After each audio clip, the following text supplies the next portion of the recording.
Good morning, everybody. Jim Feist and Hank Goldberg from Las Vegas. Good morning, Hank.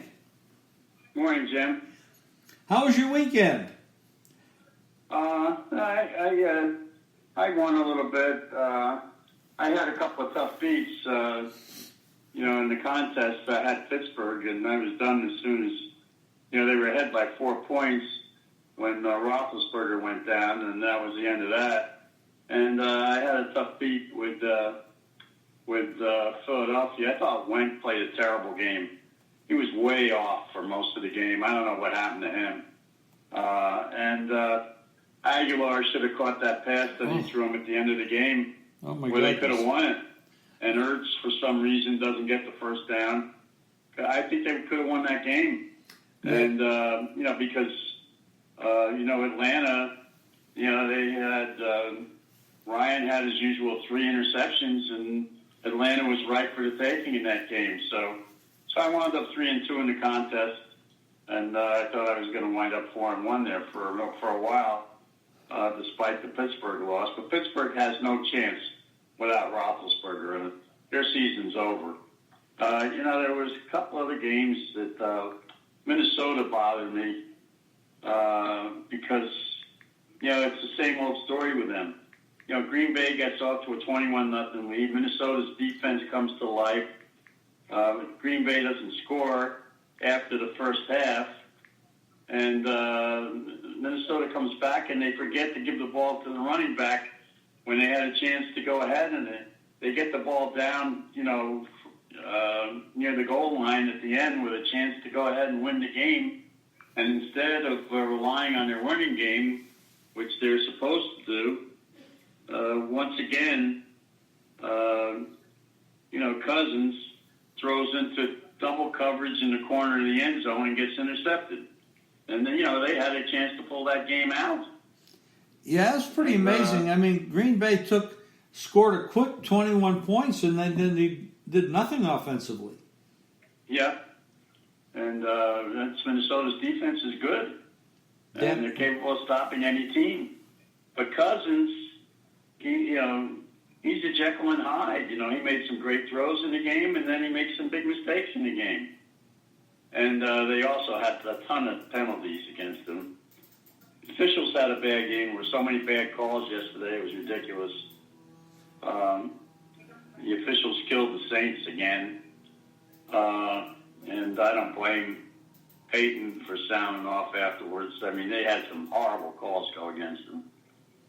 And, it's like the league is out to get them. I mean, it's horrible what they do. I know they're not, but it's just so unlucky. God. Yeah. Jacksonville came through for me. They could have won that game. Going for 2 points, I questioned that at the end instead of kicking the extra point. By the way, I think they got a bum call. I thought he got in, but it's one of these deals where his knee touched the ground. When he got into the end zone. Otherwise, they would have upset Houston. Yeah, Houston can be a Jekyll and Hyde team too. I mean, and Watson, you just got to wonder how long he'll last. Keep getting hit like he does. Chargers go up to Detroit. Detroit pulls that out. I had that winner. I gave that game out on our service. And I like Detroit in that game. The Chargers are really beat up. They got so many guys hurt right now. I know they do. Yeah, they're in trouble. What do you hear about? And you look at all the injuries on Philadelphia. All the receivers went down in that game. Well, I think that's probably depending on Aguilar at the end. Oh, Aguilar should have caught that ball. That was terrible. I mean, that was a perfect throw, and yep. But they have a lot of injuries on Philadelphia, and that's I think why they lost the game. I mean, those injuries really mount up. But Seattle's playing well. The whole West Coast and the Rams, the 49ers, and Seahawks all look extremely. Seattle got a huge break. they played well enough. But Pittsburgh almost beat them without. Pittsburgh almost came back in that game against Seattle. But without Roethlisberger, that quarterback, made some plays and came to within 2 points against Seattle at one time. They didn't play that well yesterday. They were lucky. Yeah, I see what you mean. Well, Pittsburgh goes out to San Francisco this week to play the 2-0 Niners, and Garoppolo looks pretty good. That's looking like a tough team. And Kyle Shanahan, we know, is a very good coach, especially on the offensive side. But their defense is playing well too. I think San Francisco's playing pretty well right now. And I think Pittsburgh's toast. I can't see them coming back. Let's look at that division. You think Baltimore's just going to run away with it, or you think this Cleveland team's going to make noise? Well, we'll see what Cleveland's made up tonight.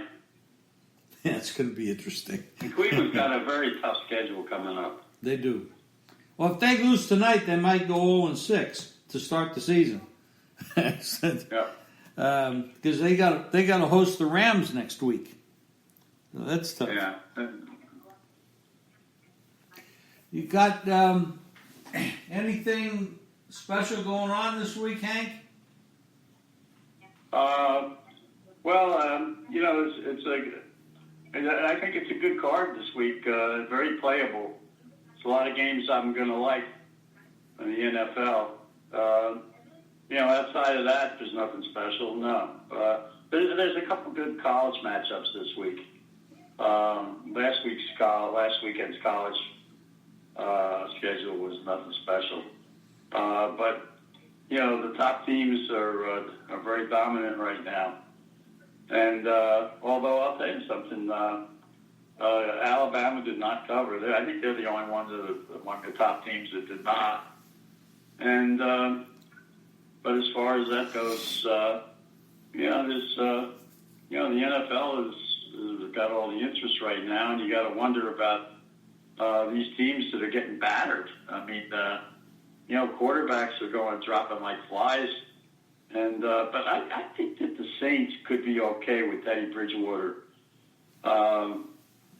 Bridgewater is going to be okay against a lot of teams. Remember, he had to come in against a very good team yesterday, and he was in tough coming off the bench like that after a long time on the bench.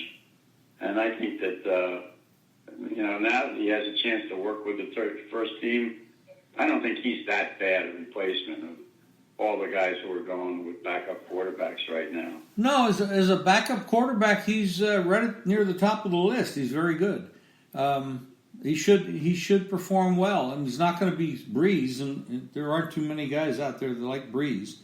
But I think he's a very capable guy, and he had been in the past when he was with the Vikings. He was very good. So I expect a lot from him. Cam Newton has not looked very good. He's very introspective now as to what he's doing with his life. I think there's something wrong with Cam Newton. He's very skinny. I was going to talk about this the other day. You look at him; he's rail thin. He's not the strong guy that he was.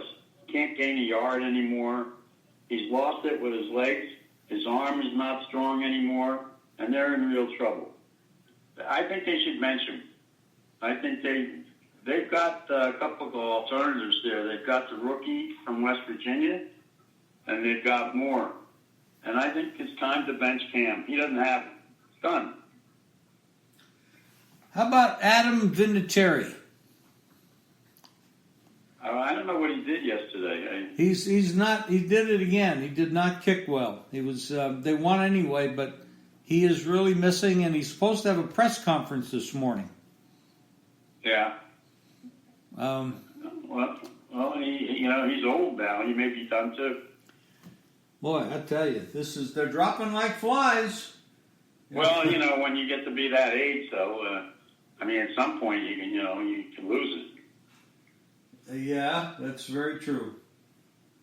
And it doesn't always happen gradually either. It can happen very quickly. So it's well, he had a great career if he stays around, but he's always been a great kicker. But the last couple of games have been absolutely horrendous. Hank, we'll check in again with you on Wednesday, and we'll close it out. And everybody, just go to jimfeist.com for Hank's plays and mine, and we'll see you soon. Okay, Philadelphia, they lost Jernigan, who did not come back in the game. They lost Jackson. They lost, I think they lost their 3 top receivers in the game. And something, Wentz has not played that great the first 2 weeks. He just doesn't look right to me. And he came back after he was injured in the game. I think Philadelphia's got some issues. Well, most people don't think he can play 16 games. He's just too injury prone, and I don't know if he doesn't miss half the season with some kind of an injury. He just is that way. He seems to be very vulnerable. But he hasn't been all that accurate. No, he's not. But Aguilar should have caught that ball and they'd have won that game. Yep. But that was a terrible miss by him. Well, if Ertz gains another half a yard, they could have won the game too. That's they true. They had the ball, first and goal with some time left against the depleted Atlanta secondary. Yeah, that's true. All right, Hank, thank you. We'll talk Wednesday. All right, Jim. Thanks. Bye-bye.